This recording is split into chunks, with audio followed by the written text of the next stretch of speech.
Hello বন্ধুরা, শুভ সন্ধ্যা সবাইকে। তো তোমরা সবাই সন্ধ্যাবেলায় কে কী টিফিন করছো আমাকে কমেন্ট করে অবশ্যই জানিও। আজকে আমি বরের আর মেয়ের আবদারে চিকেন পকোড়া করছি। আর আমি চিকেনটাকে আগেই ম্যারিনেট করে রেখে দিয়েছিলাম, সেটা তোমাদের সঙ্গে শেয়ার করিনি, তাই পরে শেয়ার করছি।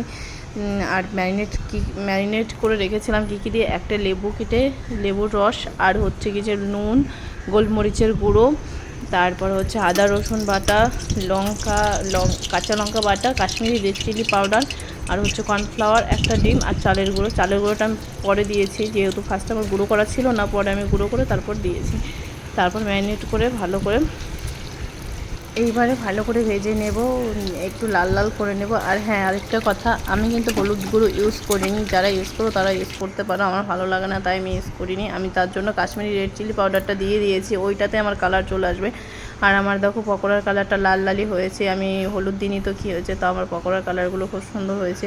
তো গরম গরম ভেজে সার্ভ করে নেব। তো চলো, আমার এই ভিডিওটা তোমাদের কেমন লাগলো, যদি ভালো লেগে থাকে তাহলে লাইক করো, কমেন্ট করো, আর সাবস্ক্রাইব করো আমার চ্যানেলটাকে।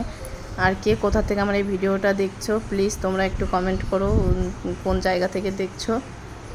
তো খেতে কিন্তু দারুণ টেস্টি হয়েছিল।